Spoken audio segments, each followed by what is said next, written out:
Hey, it's MJ from the Coaches Panel. I hope you're well and welcome back to another one of our Amy Community Series match reviews. Today, looking at the Hawks and the Bulldogs. If you watched it or you didn't, I got you covered. I'm going to talk you through all the players that, from a SuperCoach and an AFL fantasy perspective, popped that we've got to look at and consider. The players that really had a game that we did not expect or anticipate, and ultimately wrap it up with the learnings of what it means for us as we head towards round one, with opening round pretty much less than a week away now, and a full week outside of that, the rolling lockout commences, and your weeks and months of preparation, it's finally going to pay off or bring some pain points for you. Let's talk about the Western Bulldogs. They were really impressive in this match and ran a really interesting set of rotations. A bunch of guys named in the match didn't even play. I'm talking about Baker, Cleary, and Darcy. None of them saw any game time, while Vandermeer and surprisingly even a Caleb Daniel had really limited game time. Let's hope for Caleb's perspective and draft, that's purely just managing his workload. I know there were some comments that maybe he's not in the best 22 of the Western Bulldogs. And if that's the case, that just means a lot of their players, in the eyes of the coaching and selection staff, have really come on in leaps and bounds. Because if Caleb Daniel isn't in your best 22, boy, oh boy, you've probably got one of the best AFL lists rolling around. So I'd be surprised if that's not the case, but wouldn't be the first or the last time that Bevo's done something to surprise me. Let's go right to the top of the tree. One of the most expensive players, depending on the format you play in the game, Marcus Bontempelli. 32 touches, 3 marks, 8 tackles, a couple of shots on goal, one of them converting for a positive, and a 127 in AFL Fantasy and a 135 in SuperCoach. Much like Nick Dacos of a few days ago, there have been a lot of people in the community that have gone, oh, he's priced at probably his peak, which I think is fair. Or get him a little bit cheaper, probably a little bit fair. But if you were interested in Bont before this match, you have not lost that interest. And if you're fading him in the hope of getting him cheaper, he just gave you another great reminder that even though he is priced right at that top of the tree from a premium midfield potential, he scores so well in this midfield role. He is so good. He is so consistent. And I know it's Hawthorn, who, again, are going to be at the bottom portion of the ladder and a really inexperienced midfield, politely outside of a Jai Newcomb. But the reality is everything you wanted to see from Bont in this matchup, you saw. Smooth moving, contested football, doing the defensive stuff, linking up, getting involved in the scoreboard opportunities, and playing as that bulk midfield general that we know he was last year. If you want to spend up big on a premium mid that you go, I don't want any early buys, I don't want any role concerns, and you've got the cash, I genuinely get it. I don't think there's any value or financial upside in it, but that's probably not the motivation you're doing it, because I think, as we've seen through this weekend, you can build some question marks over some of the top end premium mids around role or midfield split of times. And is it going to be as high as others? The other premium mids you really like have got an early buy. Bond's got none of those things. So you want to talk about a safety blanket and a security blanket? Sometimes it's worth paying up for it. I'm not saying you have to do it, far from it, but saying I actually get it when people are thinking about that. Tim English did exactly what I expected him to do in this game. Like, he only had 26 hitouts, and yet he's still, from 85% time on ground, went 111 in AFL Fantasy and 134 in SuperCoach. And then just, again, beautifully reminding of us why we owned him for so much and loved owning him so much of 2023, and was regularly a vice captaincy or a captaincy option for us. He just absolutely cruised through this matchup, and as far as I'm concerned, validated that he is still the number one ruck across the formats. I know there's been some growing love for Gawn, and understandable, even for Rowan Marshall, understandable, but to me, Tim English is still top dog in the ruck, and I think there might just be an opportunity where we see a few points per game added on top of what he did last year. So I don't think he's returning value, but I also understand it, that if you've seen what Grundy did earlier in the week and you're like, I don't want any shape of that. You know what? I don't want to waste trades, or use trades is probably a better phrase, through my rucks. I just want an anchor there. again, for the second time from the Bulldogs. I get if you're looking for it. There's not much upside, but you want some captaincy safety nets early on in the year. Tim's good. He's really good. Probably the same with Libba in SuperCoach, to be honest. 30 possessions, 136 in that format. I couldn't advocate for him in Dream Team and Fantasy. There is an injury-impacted game that kind of has brought his price point to a level where you could argue there's a little bit of financial value and upside. He's another one of these premium midfielders that we could say is not going to have any role concerns around him.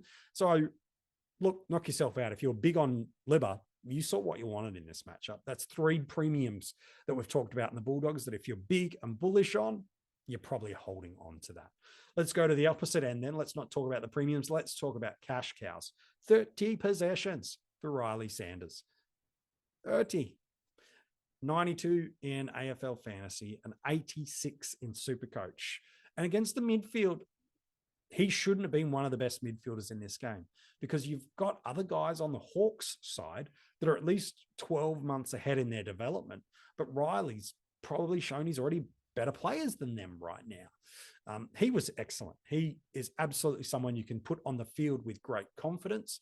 I'd be surprised at least in rounds 1 and 4 that he gets subbed out of the game. I'd be really, really surprised. And the reason I mention those games is players that get vested that are on our field in rounds 1 and 4 are going to hurt our overall scoring with all 22 players counting. Whereas rounds 2, 3, 5, and 6, where he's still going to play through, if he gets vested in any one of those games, and it'll be a red one, it won't be a green one as far as I'm concerned, probably doesn't hurt as much because it's going to fall out of your 22 on-field scorers to not count as one of your best 18. So it won't happen in round 1. Round 4 is the only concern, but everything that I can see as a measurement of success that I would track about a first-year player, he has absolutely delivered right from the onset with preseason time trials right through to what he's doing.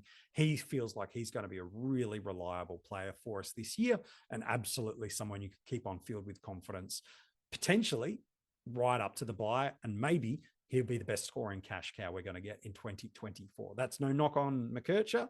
It's just, I think that's how good Sanders is going to be for us. And then James Harms is probably worth a bit of discussion. 17 possessions. In AFL Fantasy, he's priced in a little bit more of an awkward range, but certainly in SuperCoach, I do see the appeal, and going at 74 in that format, picked up some opportunities, did impact the scoreboard a little bit. I think he's perfectly fine. Again, if you're approaching the forward line with a value mentality, he is someone that you do need to consider. I'm not saying you have to get it, but he's absolutely somebody that if you're looking at, he's at least someone in the mix through there. And then lastly, Nick Caulfield, 14 possessions, 6 marks, scoring the 50s across the formats.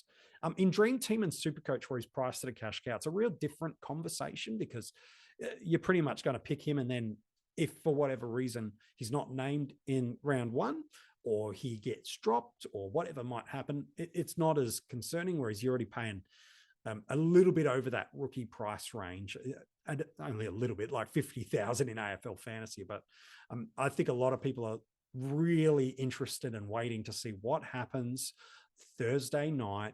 Who do Carlton name? Zach Williams, is he named or is he not? Is he red vested? Is he green vested? How does this game approach? Because that probably makes people's interest in Caulfield fade a little bit or increase. To me, Nick feels like the kind of guy, I wouldn't be surprised if he is named round 1. For what it's worth, there's no Bailey Dale in this match and really limited game time for Caleb Daniel. I know Caulfield's not the same as those two type players, but we talk about good use of the football coming off half back. Certainly they've historically been that. Caulfield offers a little more height to their defensive line. To me, Nick does feel like the kind of guy that one bad game and he's out of the side, but he's giving himself the opportunity. So to me, I think you can still proceed with some caution around your selection about Nick Caulfield. I'm not bullish and confident. It's not like, as a contrasting point at the opposite end of the ground, it's not like an Alex Sexton where I go, I'm good.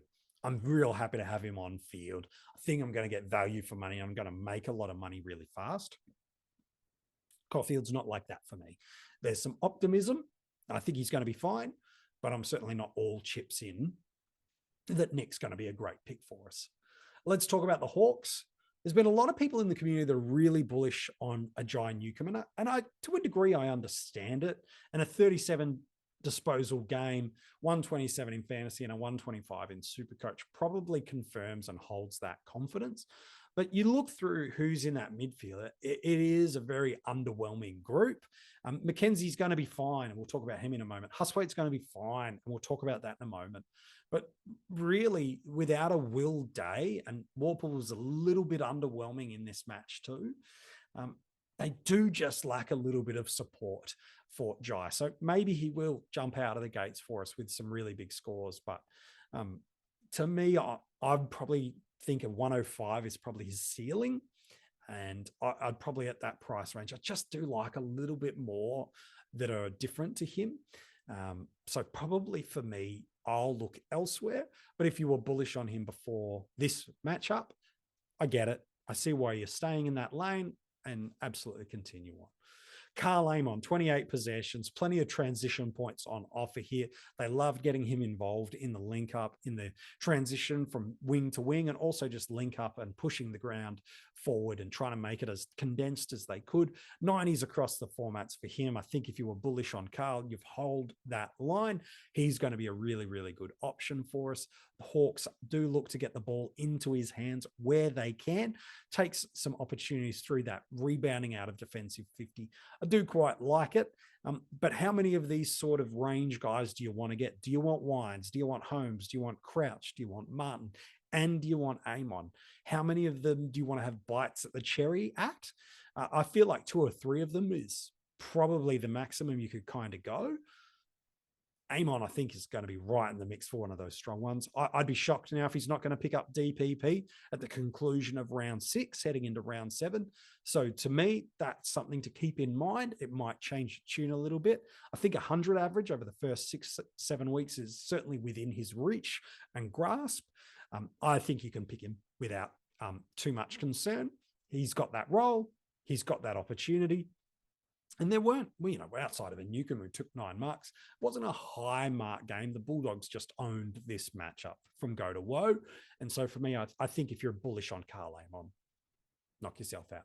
Connor McDonald did exactly what I expect Connor McDonald to do, which is get around that 20 possession marks, impact a goal or 2 a game, and go around that 80 to 90 marker. It's a Connor McDonald game. I know some are fading because they're like, he didn't get any midfield minutes. It's not the point. The point is he's going a baseline 80 in AFL Fantasy and 85 in SuperCoach, as far as I'm concerned. And it's from a guy that's not getting any inside midfield minutes, which I personally would love to see. But I think we can have some confidence there that if you don't like a Zach Fisher at F1, you don't like a Jack Billings at F1, I've seen it. You don't like a Nat Fyfe at F1, I've seen it. You don't like any F1 at the top end of Flanders, McRae, or anyone else you like. Yeah, he didn't play in this game, by the way. So factor that into your Bulldogs, by the way.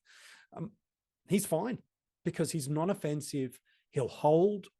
At worst, he'll hold his price point. At best, he'll go up 10, 15, 20 points per game of value.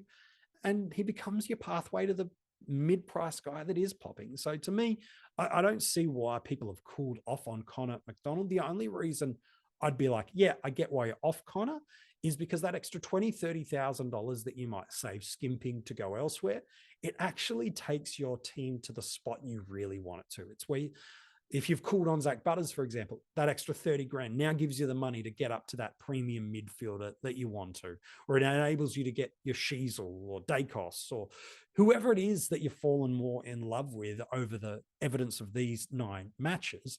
That extra 30K gives you the money. Then I'm actually quite okay with that mindset and ideology. But if you're like, you didn't get midfield minutes, I'm out. That was never the point of Connor McDonald. He doesn't need it to score well, and anything that does come his way was just a bonus. Someone that is getting some midfield minutes, though, and is really lowly owned, and I think that's a mistake, is Cam Mackenzie. 19 disposals, 5 marks, and a 76 in Dream Team and Fantasy, and he went at 90 in SuperCoach. To me, this feels like one of the easiest picks of the year in the forward line. The absence of Will Day has caused some greater need and opportunity for some midfield minutes to be picked up. He's shown at the VFL level last year he's a scorer. He's shown in the preseason of 2023, he's a scorer. And then he was really managed in portions, especially through the middle kind of third to late third of 2023. So to me, I don't understand why people have cooled or not even shown interest in Cam Mackenzie. He's now, to me, one of the absolute non-negotiables in my forward line. I don't see how you choose to fade against him. That midfield time is not going away. Again, getting a 90 in SuperCoach and a high 70s in Dream Team and Fantasy with not even a tackle and not even 20 possessions. Come on now. This to me feels like a gift horse. And if his unique ownership continues to hold, this is awesome news. So we don't often at the coaches panel say like, go and pick someone, but go and pick someone. Like Cam Mackenzie to me looks like an absolute ripper. And he has from the moment he debuted at Hawthorn. I just think it's an easy pick. It's an inoffensive price point, and he's going to make a lot of money for us over the, sort of like $150,000 to $200,000, depending on the format that you play over the first 6 to 8 weeks of the year. So to me, an absolute really, really easy pick and someone I'm pretty happy to select. Massimo D'Ambrosio was someone I was really interested to watch because if Zach Williams doesn't come up for round one, let alone play an opening round, we were going to need some parachute options. And Massimo for me was someone that I'd identified as, okay, if Zach doesn't come up structurally, what am I doing? Am I going all the way down to a cow? Am I just pivoting sideways? Am I going up a little bit? What am I doing? Massimo for me was someone that I go, he's someone of interest. He scored well last week and had a really nice halfback and wing role, but I wanted to see what it looked like with Carl Amon. Because if Carl's going to get a monopoly of the ball through that rebounding, knowing that Sicily will still get plenty of pill as well, there might not be the opportunity for the volume of scoring for Massimo. Unfortunately, that's the case. I know he scored okay in this matchup, and from 76% time on ground, the scoring was okay and the role was okay, but just seeing how much they looked to get the ball into Amon's hand over him, how much Newcomb had bulk ball, and really no other midfielder outside of Newcomb had 20 possessions or more, just has me a little concerned now that Massimo's probably not the parachute that I might choose to put on should Zach Williams not get up for opening round and round one. Doesn't mean Massimo's out of consideration at all as a trade-in target. All it can take is a dynamic change from the coaching staff or an injury, and all of a sudden he really pops. But to me, I think if you are looking at Massimo as a parachute or on field in general, you're probably not as interested. Draft, it's still fine because you're getting him at such an inoffensive selection that it's not going to do anything against you. But for classic owners, I think you're probably fading some interest.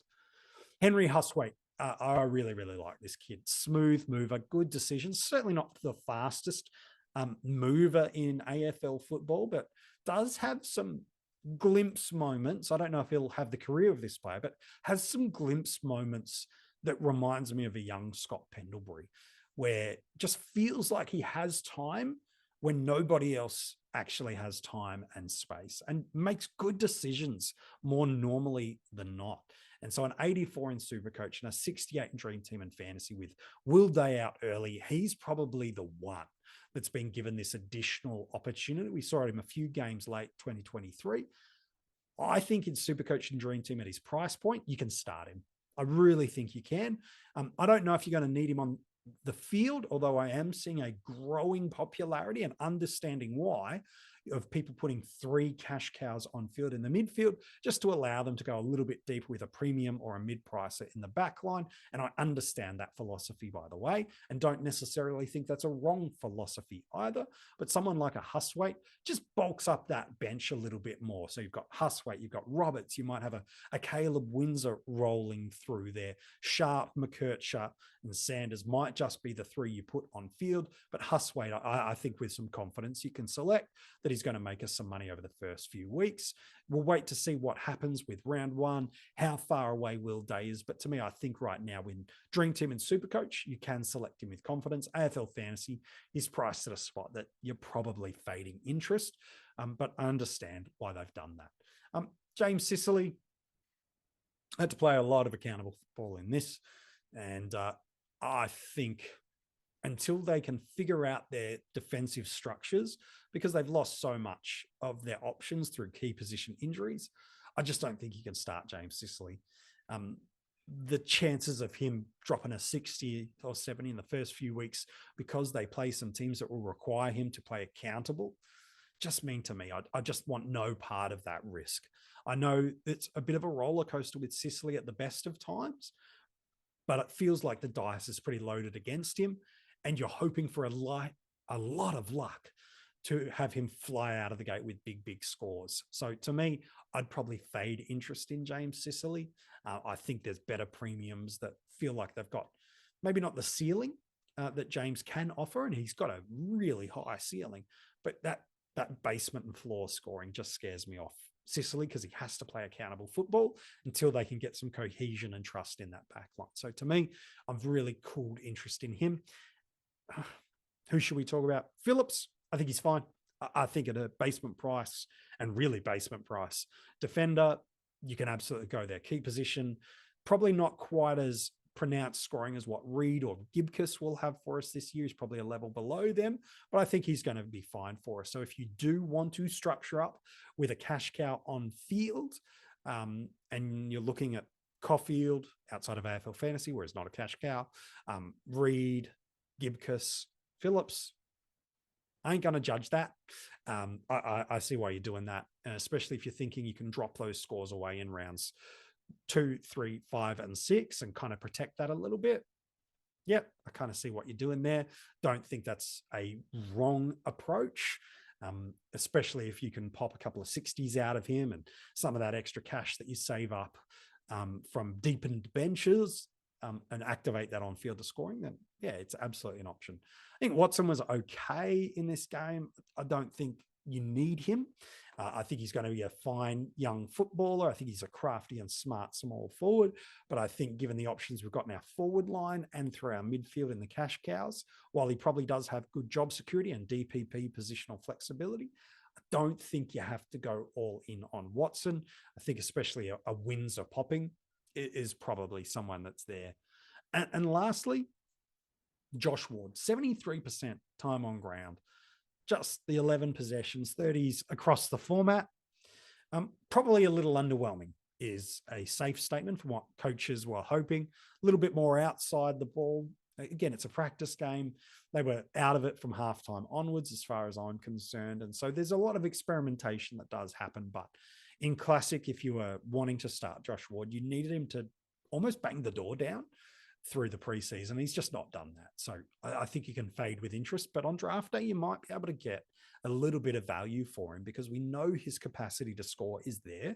He's done that in his first season and at moments in the second. So to me, I think Josh Ward still presents some value and upside for us in drafts, but Classic, not interested. But do you agree or disagree with my take on the Bulldogs and the Hawks? You can comment below if you're watching this on YouTube with the player that stood out to you the most and the player that's concerned you and you've faded interest in because of this match. I'd love to have your thoughts and get them in below in the comments section. We'll make sure we interact with you and get involved in that conversation. If you're listening to this as an audio podcast and you haven't subscribed, friend, we'd love you to take that 10 seconds out of your day to subscribe and give a 5-star review. It's a greatly appreciated small act that you can do that makes a significant difference. If you've loved what you've got from us this preseason, whether it be these match reviews, the daily episodes of the 50 most relevant, or the strategy content that has been dropping, nobody has put out as much content this preseason as the Coaches Panel. So if you've enjoyed it and consumed it a lot, take that extra 10 seconds out of your day. Give some love back to the Coaches Panel. We greatly appreciate it. If you want to get in touch with us across social media, maybe you've got a question you want to get involved in, or you want to find out about some of the open league challenges that are happening, all the details are across our social media, and our Patreons have got their draft rankings and are about to get the official rookie guide, 100+ page document, as well as a corresponding podcast that helps you dissect every single rookie that we are considering for 2024, right from that breakout tier level up to the premium level. That is just one of the rewards that every single tier gets. There's a tier that is right for you. We'd love you to show your support of the Coaches Panel this off season and pre-season, should I say, as well, by getting involved in the Patreon. You can sign up and find the details in the description of this episode. One match to go in the preseason and only a handful of days till opening round gets underway. We've learned a lot this week and we'll learn even more in opening round.